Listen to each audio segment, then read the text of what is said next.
morning, everyone. Welcome to Good Morning Black People with Morgan Reese. And I'm your amazing host, Morgan Reese. And I have the amazing guest, Guidance K. He goes by. So after these introductions, we're going to go right into it.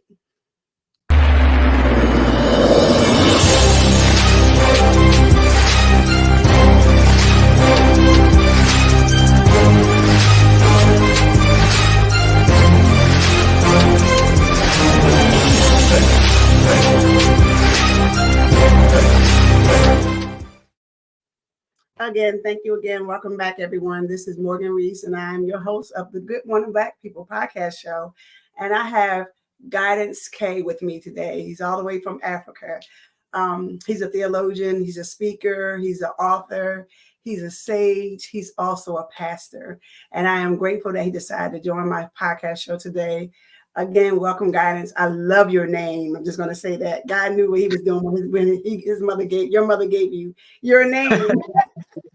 Thank you. Your platform. You came across that For You page for me, and I know a lot of things got allowed to happen on purpose. And that was my sign that says, go ahead, you can reach out to him. I have one question. Give me the explanation of sage. I've heard of a prophet. I've heard of apostle. I know about all those, but I never heard of a sage. Can you tell me what does that mean? Interesting. Firstly, thank you for having me. I'm so excited to be here.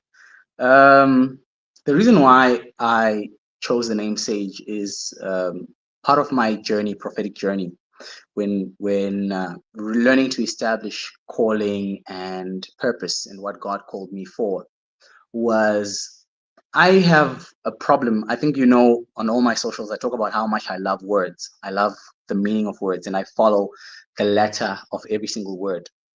Now, prophets are called prophets today because technically they prophesy, but that's not actually what prophets did in the Old Testament. If you go back to etymology, meaning of words, prophets were thinkers. They were philosophers. They would sit and stargaze. They would meditate all day and spend so much time musing over thoughts.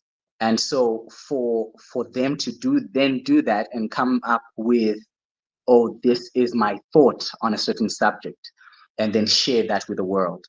I think that we don't often put enough time for thought, for thinking, just to think, because we're so busy, and TikTok and Instagram and everything makes us mindless. We don't get time to apply thought concerning life.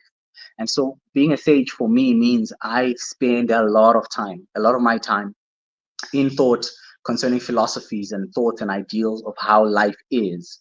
And that massive investment of time is then what allows you then to say, hey, listen, I have a perspective on this that has had a lifetime of investment of thought into it, and then get to share that. So for me, that's a very prophetic intention. It's the intention to think on and then to apply the wisdom of God to stuff, because I have communed with him enough time to then share that kind of wisdom of life.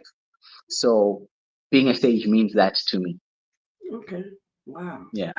I mean, as I told you, I've heard of all titles, but never a sage. And we're gonna fast forward, but we're gonna rewind because certain things that are going on to the world, and you hear that word sage, it hits your mind. Yeah. So I know that you are the founder of Ecclesia Collective. I'm not saying the name correctly. Please correct me. That's correct.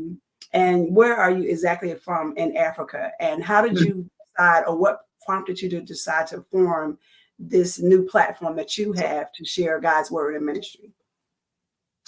Okay, that's a loaded question. But it has meaning, and I appreciate that.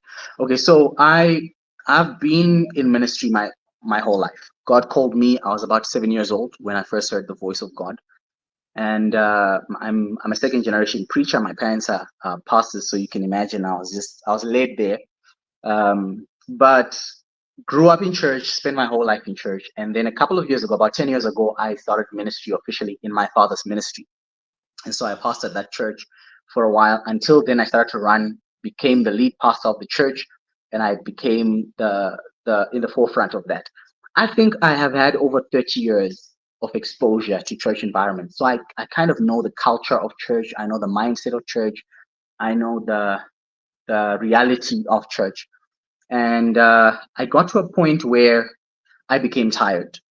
I think pastoring is exhausting, all right? And I think it's exhausting on the premise that we have made it what it's not supposed to be. A lot of what I did as a pastor was administrative. A lot of what I did as a pastor was facilities, management, budgets, people, and so forth and so forth.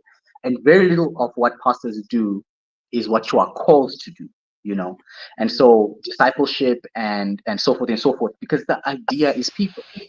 And I always say that there are two types of churches. There is the church which God called, where he says where two or more are gathered, I'm present, right? And then there's the stuff that is also needed. When you have 5 people in a building, you need a bathroom, you need food, you need a facility, you need all of that stuff. And so there's a certain church that was created out of the need of numbers. As soon as I have numbers of people present, I think it's in the book of Acts, it says that, and when all the people were gathered, they started realizing we need someone to wait the tables, we need someone to clean the building, we need someone to do all of that stuff. And that's also church, but that's the administration, the organizational side of church, and not necessarily the people side of church. And so I think I got to a point where I burnt out. In 2020, I burnt out. I was tired. I was exhausted.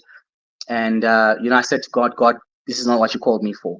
And he then spoke to me to say, but I never asked you to do any of the stuff that you are doing right now. I didn't tell you to do any of this stuff. I called you to disciple people. And so we then realized, and I think it took me years. I think it took me about 2 years, where I remember sitting with my mom, and my mom said to me, God called you into the prophetic ministry. And most importantly, he never asked you to have a building, to run groups and to do all of that stuff. Because the problem with pastoral training is it taught us to look forward to bums in seats. It taught us to look forward to fog machines and lighting and a praise and worship team and then all that stuff. And there's nothing wrong with the communion or the community side of things, right? There's nothing wrong with it. It's just that most of the time, the minute we do that, we then also have to embrace the organizational side of things, processes, inputs, budgets, and all of that stuff. And so, in obedience to God, then we founded Ecclesia Collective. The idea was 2 things. That's the first thing. The second thing is, in the next 10 years, and this is something I believe very strongly, I've often, I've been wrong here and there, but I think we're going to see a lot of this happening in the next 10 years. We're going to see one of the largest migrations of Christians outside of the church in the next 10 years. And I think it's already starting, and I think it's going to get worse. And these people are going to be unchurched. So there's a growing number of Christians right now that are going to become much, much more unchurched. Not necessarily because they don't want Christ, not necessarily because they don't want to have a relationship with God, but because at the end of the day, the organization is exhausting. You see, Jesus was not talking to, when he was talking to the Israelites, and he says to them, take my yoke upon you. People think of the yoke, the cow thing that you put on them. A yoke wasn't that. The actual meaning of a yoke was instruction. So if I had students under my tutelage, I would then yoke them. And so they would live according to my code. It's a code of conduct that an instructor gives to his students. And so he says, my yoke is lighter, because basically they were overwhelmed by the yoke of the Pharisees. Religion is heavy. And I think more than anything right now, people are getting tired of religion. The church building and the tithe system and the structure and the whatnot is exhausting. And not only is it exhausting for the pastor, because I have to ask for your tithe, because I need to pay bills. The church has to pay rent and all of that stuff. It's people have asked me, what is my take on tithe? And I always say the same thing. You have to pay tithe, because if you're in a building, that building has to be paid for. I don't need to give you a biblical account for tithe. I think at the end of the day, it warrants that if you use a building, pay for it. It just makes sense. But it's warranted because we need to pay for all of these things, and because they need to be paid for, everybody must contribute towards that. It makes sense.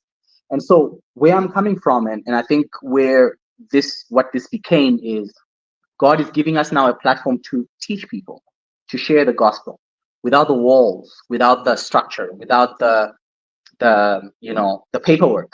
I always say it's the paperwork, without the admin. And I get to wake up in the morning. We built a studio right by my house, and I get to wake up in the morning, walk into my studio, set up live camera. It's a massive place. I can host 30, 40 people in here. And we get to just preach to these people every single time. And I get to reach, right now we are small. We're about 800 plus minus almost 900 subscribers on YouTube. But I reach a lot more people than what I had in my church membership anyway. You know, we have over 50,000 people that we talk to on TikTok. And at the end of the day, I still get then to reach people to share that word, to disciple people without having to do the admin of that. And I think this was probably one of the best decisions we made in obeying God. We thought it was weird at first, and we got a lot of criticism for that as well. My wife and I got a lot of criticism for that, but I think that this is we're at home. You know, we're starting to reach more people because of that. And where is home again? I'm in South Africa. I'm in South Africa, in Johannesburg, in the East Rand.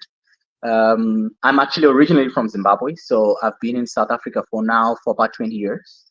Okay. So my wife is South African, and you know, our kids are somewhere in the middle between Zimbabwe and South Africa. So it's also very interesting. Yeah, but I'm in South Africa at the moment, and yeah, this is what we're doing. So, as I said, we're going to go back to the word sage, and we're going to talk about a subject that probably people don't want to discuss right now. And now that it's being brought out now to the forefront, and people are still denying. Unfortunately, there's a lot of non-believers right now in this world, and the way the world is going, nobody's paying attention. Witchcraft, roots. I know all too well about that because I came from 3 generations of that. And when I tell people that, they're like, what, girl, you don't look like it. You don't act like it. I don't know.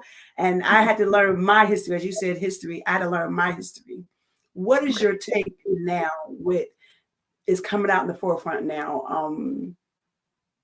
From your knowledge, from your pastoral moments, your reading. I won't say Christianity because people are using Christianity now as the religion when I see that you're probably more spiritual than you are religious. Okay. So give me your take on witchcraft. What's my take on witchcraft? So you come from a very privileged background of generational issues to deal with concerning witchcraft. And I think that never take that for granted. I think it matters. And that's one of the things. I had a long talk on witchcraft. I think an almost 2-hour long video on YouTube about that. And I wrote a book. One of my books is called Prayers from Witchcraft Manipulation. And I think it's free. We gave out all our books for free on Ecclesia. So I come from a very similar background. My mother, or rather my grandmother, was a witch doctor, not witch per se, but she was a witch doctor. So in South Africa, they call them Sangoma. Where I come from, we call them Nganga, right? These are people who, well, dabble in spiritual issues from both very witchcrafty position as well, but some of them are in healing, natural healing, and all of that stuff, right? So it's a very broad category of things. Enough that my grandmother would go underwater for months, for weeks. You get powers from these kinds of sources. So she would actually walk, and my mom says we grew up knowing that mom is going to be away for a while, and she would go underwater and spend time there and so forth and so. People are talking about marine spirits and all that stuff. We've been dealing with that stuff for years. And so my exposure to that, then coming in a household where my parents operate a lot in the deliverance ministry, I've seen stuff. Like I've seen terrifying stuff. I've seen incredibly hectic stuff. And one of the things I was talking to my wife the other day, and I said to her, we were talking about lucid dreaming, and I said to her, I became a lucid dreamer because I used to have the worst nightmares out of the things that I saw as a child. And in me trying to gain control over my dreams, somehow that developed into the ability to lucid dream. Because she was asking me, how can someone learn to be a lucid dreamer? I said, I don't know, because for me, it happened because I used to have the worst nightmares because of these things that I witnessed as a child. So that's the background I'm coming from. The problem we have in the church, and I think it comes down to that, is there are 2 groups of people. In fact, I'll make them three groups of people. The first group of people believe that witchcraft only affects you if you believe in it. I don't know where that teaching comes from. That's some rubbish without any foundation, without any support or context. They believe that only if you believe in something will you give it power. And that's a half truth. That's dangerous, right? Because there are people who do not believe in it, who didn't even know about it, and now they are fighting these things in their lives. I've seen people who were barren and they didn't know why they were barren. They don't believe in witchcraft, even when they were told, okay, this is the work of witchcraft. We're gonna pray for you. We're gonna cancel the power of this assignment and get you delivered from that. They still didn't even believe it until a few months later. They're now pregnant. They're like, okay, wait a minute. So that worked. And so there's a whole host of people that believe that witchcraft is only powerful if you believe in it. And that's dangerous, number one. Number two, there's a second group of Christians who say, well, God has more power than the devil. We don't need to know nothing about that. We don't need to invest so much time into that. I don't know why anybody keeps talking about these spiritual issues anyway.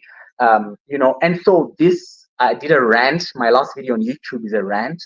I was very angry at ignorant pastors who just go to the pulpit and just motivate you, right? I quoted Will Smith, who says, I'm a better motivator than your pastor. We are in danger when people who lead us spiritually are ill-equipped to talk about spiritual stuff. And because we don't want to open that conversation, right? We don't want to open that conversation. We have these faith preachers. Faith preachers are positivity, light, growth, be happy, how to. And a lot of the American culture has become dangerous in the sense that the American culture says how to be a happy husband, how to make a happy home, how to be happily married. It's like everything is DIY tutorials on happiness, And so that's also the second group of pastors that are there, and they're breeding a group of Christians like that, right? And then there's a third group of people now who are excessively involved. Everything is witchcraft, everything is demonic, everything is an agenda, everything is satanic. It's a very dangerous thing. The secret to anything in your Christian journey is going to be balance, right? It's going to be balance.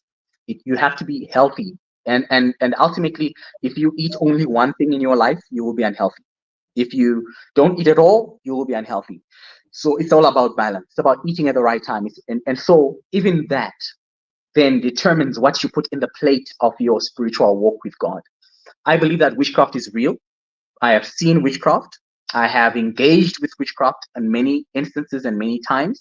I believe that we have power over it.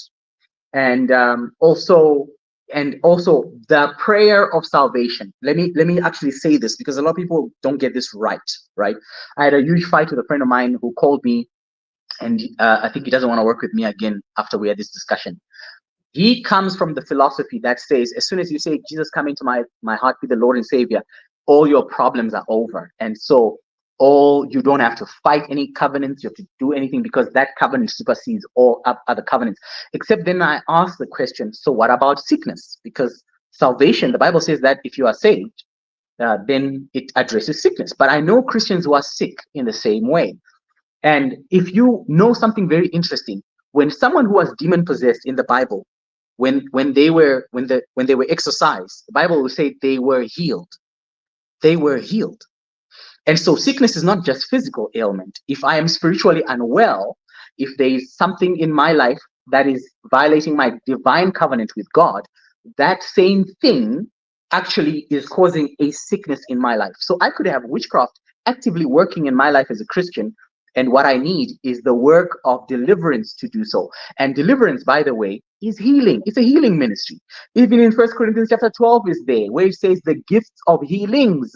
Not healing, but healings. So if I operate in the ministry of marital healing, I'm a deliverance minister. If I'm operating in the gift of physical sickness, I'm a deliverance minister. It's all part of the same thing. So I do believe that there is a massive mandate, I believe right now. And I think God is going to reveal that in the next couple of months as well, and years. People that are going to take that call. The problem with the ministry of deliverance is it's an avant-garde space, right? You will always be looked at funny. You will always be too sensitive for other people. It's the same with the prophetic ministry. You will always be criticized. You will always be afflicted by people. It's a ministry that you have to take, and you have to be comfortable with people slandering you, attacking you, and so forth and so forth. Because guess what? Jesus was the first prophet, right? Jesus was the first prophet. And the Bible tells us, even God is complaining and says, you have afflicted my prophets since the beginning, right? So since the beginning of time, that ministry will always be criticized. And the devil doesn't want people to know these things. And let me tell you the worst part. Christians are not sleeping. I'm talking about here where we are. They're not sleeping. Marriages are not working. My parents once prayed for a couple, and the husband just felt like his wife is ugly. I mean, this woman was gorgeous. I mean, I don't have to, the kind of person you can look at and say, this woman is gorgeous. What is wrong with you? He thought she is the ugliest thing in the world. He doesn't know why he married her. So when he dated her, he thought she was amazing. As soon as he married her, he says, I would view her as a bullfrog. She was like a frog. And this happens as soon as they get married. This thing keeps going on and on and on. And in the process of deliverance, guess what? Then we start having those conversations of spiritual husbands and spiritual wives. As soon as that has been cast out and removed in their lives, guess what? He suddenly realizes she's beautiful. Where was that all along? There are spiritual issues everywhere at play, right? So there are marriages that are not stable, not because you guys are fighting about money or it's just not working. You've been praying about it. There's witchcraft at work. People who can't have kids, there's witchcraft at work. People who are not sleeping out of, and we've normalized certain things like wet dreams and stuff like that. Some of those things are not normal. Some people dream of someone sleeping with them and they wake up. Wow. We're having technical difficulty. He'll be Drained. back shortly. So we do have a lot of say something. Sorry, apologies. So we do have a lot of these issues coming up in that, and I think it's unfair to tell people, oh, witchcraft doesn't exist. It does, and our responsibility then is to help people deal with this, because again, it's a reality that they keep fighting with, and maybe that's our responsibility, and yeah. The only problem, let me also maybe state there, the only problem is that space has very poor accountability and very poor documentation, right? Nobody does actually properly document that world and say, hey, listen, from this we can deduce that.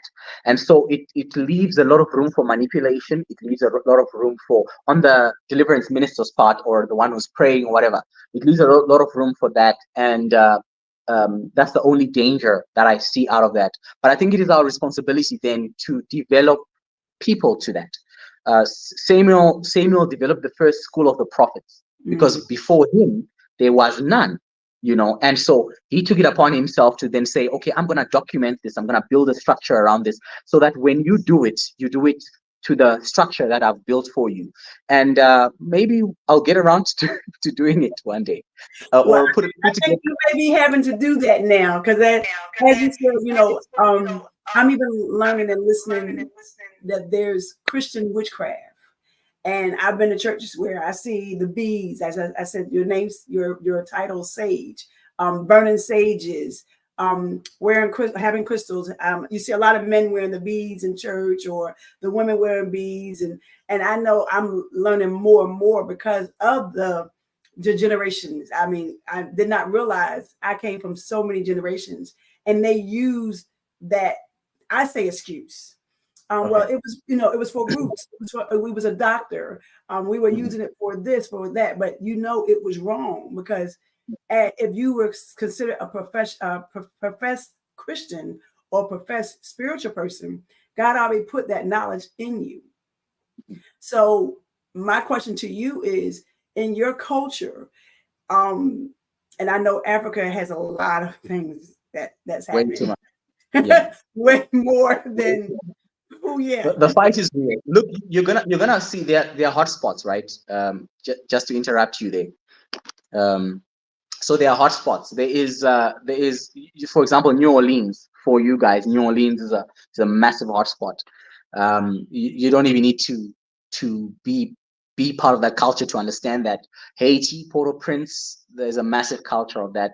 Africa, you find Nigeria, you find Malawi, Zambia, South Africa, Zimbabwe. They are hotspots for some of that. And unfortunately, I've only been exposed to that kind of witchcraft in those kinds of cultures. So yes, absolutely, you will find a lot of that, and it's not blatant all the time. Sometimes it's confined to spaces, but yes, we have a very rampant culture in Africa, almost everywhere. So, in your walk with Christ, in your walk with sharing your ministry, sharing your assignment, because you are on an assignment right now, sharing your assignment, sharing your ministry, how difficult it is when you're trying to spread what God is telling you to share with everybody, and how much warfare do you come against? Because I know now, I'm learning now, like, because everybody's like, she's always happy, she always smiling and bubbly, and I'm like, y'all just don't understand. I'm on this healing journey because I'm also an author of my book, Endurance is Victory, and my journey, and it's difficult to be on that journey as you're healing and you're growing and you're learning and you're still being attacked. Yeah. Well, I think I must say one thing. I think God used my parents to prepare me in as a warrior, And I think also a lot of what God did for me in my earlier journey was He prepared me for the fight. So I'm ready to fight, and I think that my biggest battle is against religion. I'll tell you this now, and the Christian culture. So as a theologian, it's easy for me to quote scripture left, right, and center every day, every week, and just basically teach doctrine, because a lot of theologians do the same thing. I actually speak more to culture than anything else, and I've actually said this clearly to other people that I work with. I'm a person focused on the culture, and they don't understand why I do that. But because, coming back to what Christ says that my people, Jesus says this, that the only thing powerful enough to disrupt the word of God, or the power or the work of God, is the culture of man. Okay, so we have preachers preaching on a pulpit, right? They are speaking on a pulpit. God said this and this and that, but then we have the culture saying something different. So my fight is not against the pastor on the pulpit. My fight is against Cardi B, because if Cardi B says this is okay, right, the culture takes it. All right, and so my responsibility then, even when I'm speaking, I speak a lot more to the culture. And people then say, just preach the word of God, pastor. And I'm like, no, I'm not supposed to be preaching the word of God. I'm supposed to talk to a culture. And because the people I'm trying to talk to are bound by the culture. Jesus says that my sheep hear my voice, right? His sheep hear his voice. And so they don't follow the voice of strangers. It's interesting, though, that the people who are building the Christian lifestyle are not even on the pulpit, right?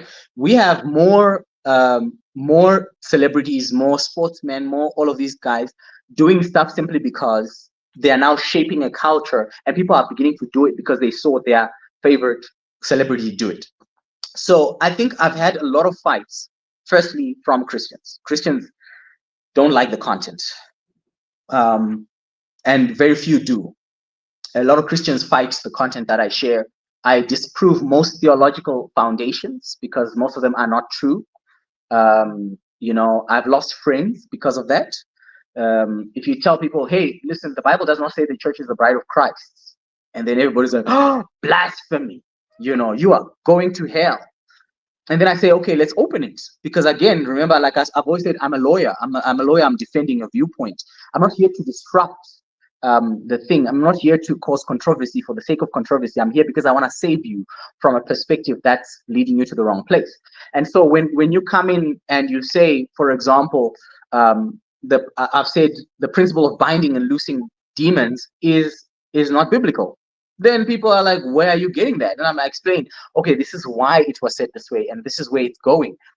For a long time as a child, I'll give you an example. We grew up casting the Prince of Persia, who's withholding the blessings of the saints, right? Taken from the book of story of Daniel. So we were out here in all-night prayer meetings, binding the Prince of Persia, stop, release my blessings and let them go so I can experience my blessings. And then then you understand. So I'm writing a book, actually, to answer part of your first question. I'm writing a book called The Demonic Engine. So I'm hoping then to deconstruct the whole idea of witchcraft, because witchcraft is just a small, tiny part of the entire engine. And so we're going to be deconstructing that whole thing. There's a principle of sevens of sevens. There are 7 structures in the demonic realm and whatnot. And all of this, again, I'm taking from biblical and studies that were done by the early church fathers and all of that stuff to present. I think I'm going to bring a very unique perspective to this whole thing. And part of the reason, even in writing that, we realized that a lot of our understanding is broken. If you really begin to read that book and you understand where we're coming from, you understand ranks. Because in the kingdom of darkness, there's a structure of rank. And every single area has, if you do what we call spiritual mapping, you will find that there are certain areas where certain spirits are prevalent and at work. So, for example, Daniel, a slave in Persia, right? He's a slave in Persia, has to fight the continental assignment over where he is. So it does not make sense for Guidance, a black boy in South Africa or in Zimbabwe, to be casting out the Prince of Persia because he has no assignment in that continent, right? So we are standing there and we are saying, I bind the spirit of Persia, the assignment of Persia, release. And this dude is sitting there like, what did I do? I don't even know who you are. You understand? Now, I should be fighting the assignment over South Africa because I'm in South Africa, right? If there's violence, it affects me. If there's bloodshed, it affects me. If there's all these things, they affect me. So when I'm learning to pray territorially, then I actually understand what assignment I'm dealing with, right? And that's just an example of how dangerous a small understanding of scripture can be detrimental to everything else. So part of our first responsibility obviously would be then to build proper documentation, right? Let's demystify, let's get rid of what we knew already. I remember when God called me, the first thing he says is uproot the bad teachings. And before you try to plant new things, go there and confront it and be very direct about what you're confronting. And so that's part of the responsibility. But now, as we, beyond just having to deal with spiritual Christians and criticism and stuff, because that's okay, I don't mind that. I think I can handle that. Yes, there are times when it's a lot, and when it does do that, I withdraw from social media, heal, recuperate, go back into work. But also it requires a massive spiritual position of prayer. I think that's one of the things that we've had to do in our home. We come from a very strong prayer culture anyway. We fast every other week, as much as we can. My wife and I, we actually make this a practical part of our lives. And we wake up in the mornings. She gets up at 3 a.m. in the morning. I get up randomly. I just wake up, usually 4 a.m. And then I'm up and I'm praying and so forth. So we actually had to maintain that. I don't think that, although this is something I'm happy with, I don't think my assignment is big enough yet. All right. So I appreciate, to a certain extent, I appreciate the fact that we're still growing. We're not big yet, because I think the fight will be so much bigger as we begin to get into social and conventional platforms that people are starting to see. So I'm actually glad I'm under 1,000 subscribers and maybe 50,000 plus people see the content. And yes,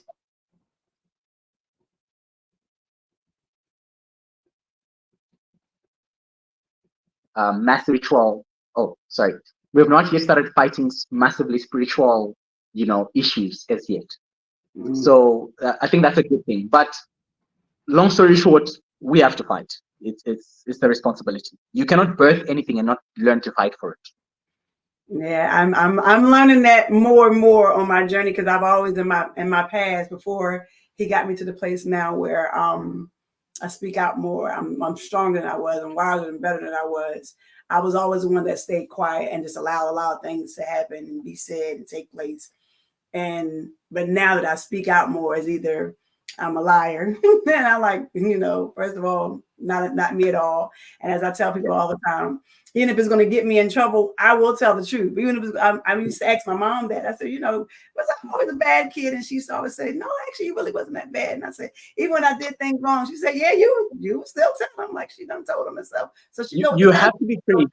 You have to. You have to. It's not.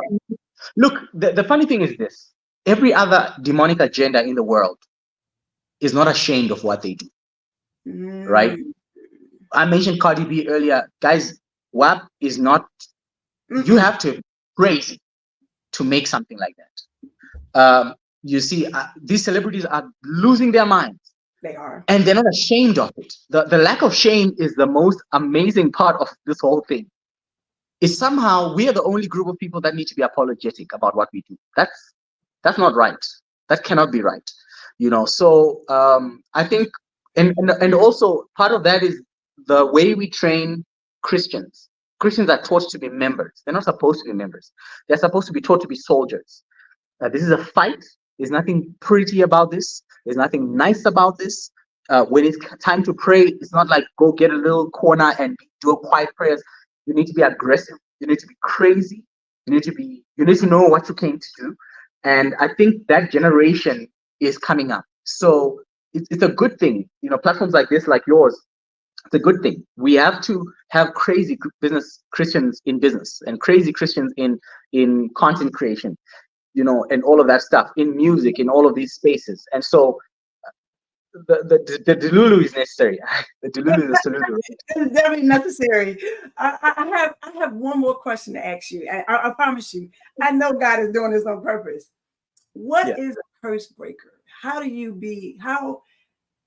What is the full definition, the full understanding of a curse breaker, a generational cycle curse breaker, where now in today's society, you're having to think you got to go back generations of, as I call it, foolery and shenanigans, of evilness, of unholiness, on just so many different spirits that was tangled and tied in your family for so many years. How does a curse breaker even begin, or what to do, or what is their role in breaking these cycles?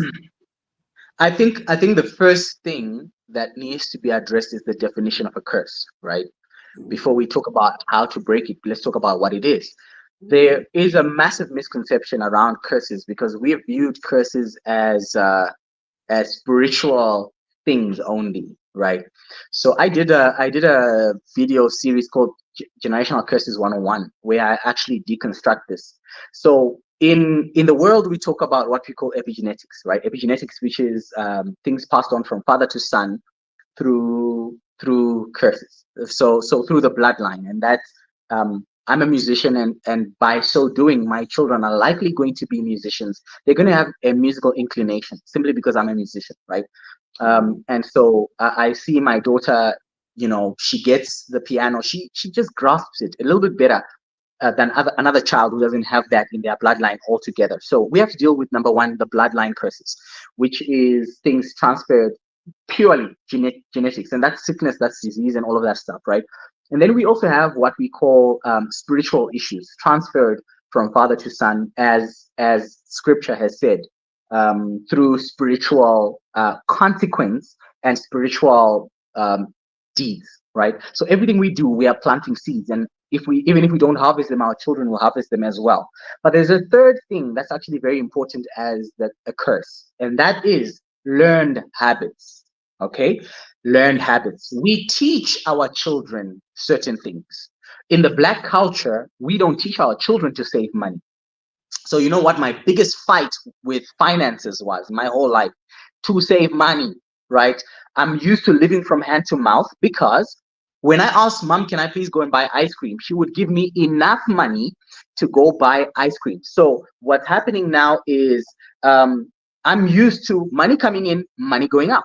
And there's a way in which that is done. And this can be individual, this can be a family, over a family unit, a communal family, as in my aunts and my uncles and so forth and so forth. Because remember, they are also coming in from one person, right?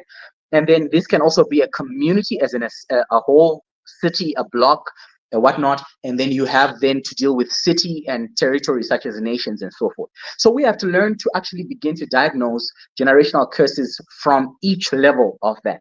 I had a talk about this, I think it was called How to Break Strongholds on YouTube.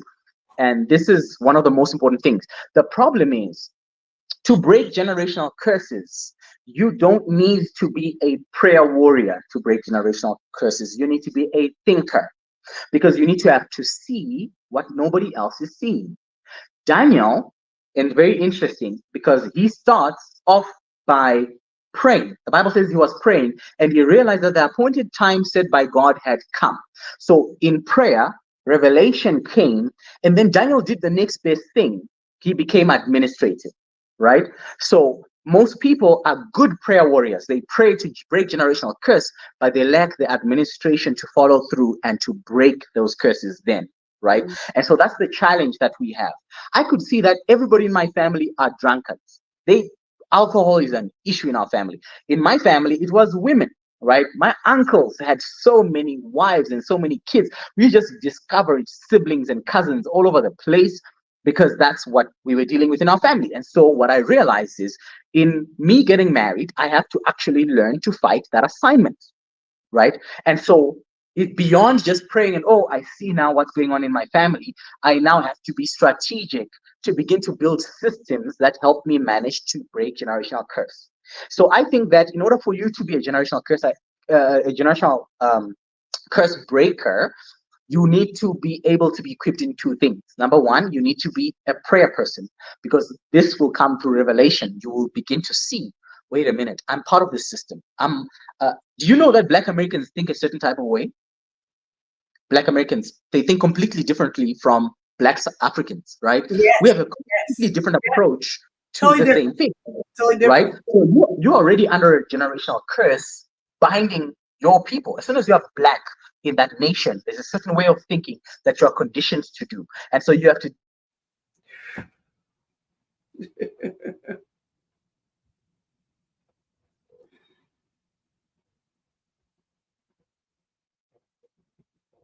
We're having technical difficulty. He'll be right back. Guys, this is a lot. We need to soak it in. We need to soak it in. We're having technical difficulty. He should be back shortly. Guidance should be back shortly. Wow.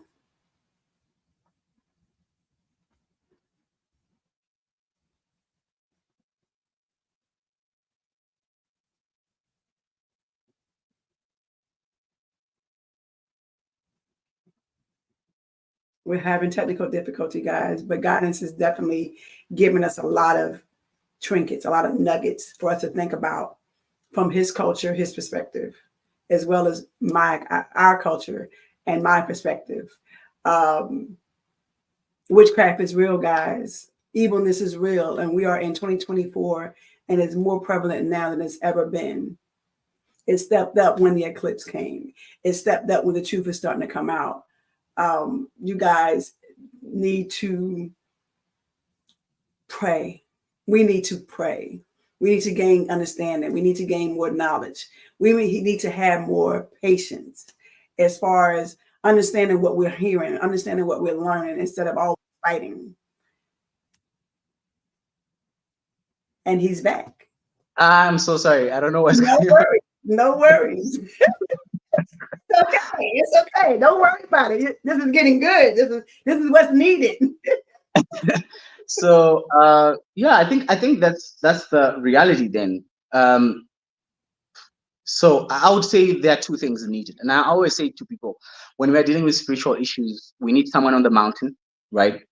The Bible talks about the story of Moses and Joshua, right? We need someone on the mountain praying, holding up their hands, and we need a support team for them praying. But we also need someone on the ground in strategy, in implementation, in management, in resource allocation. We need someone to do all of that stuff. It's not possible to break a generational curse with one thing. It's not, and so I think that that has been a massive issue for us.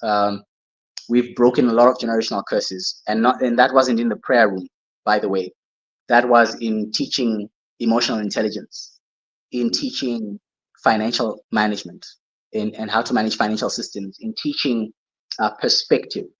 I said something to my wife that I've found something about rich people. When bad things happen to them, they don't complain and stuff. They say, oh man, something really bad happened. Let's fix it and let's get going. I've found a mindset around poverty in which when people are poor, they say, I lost everything. My car had an accident last week, and then my phone broke down, and then I was fired from my job. And why is this happening to me? It must be a curse. And I'm like, no, it's perspective, right? And so we have to genuinely come up to a point um, where that is done on two fronts, and it's something that I emphasize a lot, the necessity of growing in two fronts and fighting in two fronts. Wow. Yeah. Oh man, you answered a lot of my questions. I promise you did. I definitely want to bring you back. I really definitely want to bring you Let's back. do it. Again, Let's do it. Guidance is giving us guidance, guys. Guidance is giving us guidance. His name is not guidance by accident. He's giving us lessons. He's giving us tools for our tool belts. If we need to find you, how can we find you? What platforms are you on? Do you have any speaking engagements coming up that's in your country? Have you ever been over to the U.S.? I would love for you to come over to the U.S. because I don't even know how I can get to Africa. I'm working on it though. I'm working on it. I interviewed a guy who actually is a group traveler, and he has groups that goes to Africa and goes to Dubai. So when I interviewed him, he said, "I'm still waiting for you, Morgan." I said, "I'm coming. Just give me a minute." No, you must go. You must come through. Well, I'm on YouTube, and I'm on YouTube and on TikTok and Instagram. Guidance K. We on YouTube we actually use the word Ecclesia Collective, and that's spelled in the original Greek with the double K. So it's Ecclesia with double K. And I don't really take a lot of speaking arrangements. For a long time, I didn't. You're actually one of the first engagement I've taken in a long time. And I was saying to my wife, maybe it's time we get back. We took time off to say, let's build this platform first. And I think I'm ready to jump onto that. I've never been in the US. I actually look forward to that trip and doing so at some point. But yeah, I think right now the focus was to reach as many people as possible and to put all our resources on reaching people online. And then later on, move into, other platforms. Well, I have a slogan this year. Last year, my slogan was 2023 is all about me. So definitely guidance. This time and this season is about you because God is using you to share what he needs to be shared with everyone else in the world. My slogan this year is 2024 more in store. There is definitely more in store for this year. This is a different season right now that we're in. There's a lot of things that are happening, and God is trying to get our attention. And I know people would say to me, "Oh, she's holy, this, she's doing it." And it's not about that. It's just I've always been this person. Just that now I understand. I have the wisdom of God, guidance, and knowledge. My word. to be a different person doesn't change who I am. I'm still the good person. I'm still the kind person. Still a loving person. Still the person who is flawed. We all are. But we have an assignment. If we have an assignment, we have to share. And I appreciate you for taking the time out to do that. 2024 is definitely more in store for you, guidance, more than you know. It was not by accident that God allowed you to take this interview with me. And I just pray that whatever is in store for you is so much bigger and better than you can perceive. So guys, again, I think I have him frozen, or is he stuck? Guys, again, my guest, Guidance K, the founder of Ecclesia Collective. I would definitely love to have him back. Look like we're having some more technical difficulties. I would love to have him back on my show. We're having some more technical difficulties.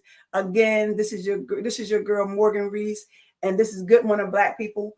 And guys, good morning, good afternoon, good evening, whatever time you are. Where he's at is afternoon. Where I'm at is morning. Again, guys, God does things for a reason. He manifests things, allow things to happen for a reason. And I would definitely love to bring him back on to continue this discussion. It is needed. It is required. It is mandatory. Does not change who you are until you change who you are. You guys have a great rest of your week. It's a wonderful Wednesday. Please be blessed. Be safe out there. Be wise. Be mindful. And be blessed.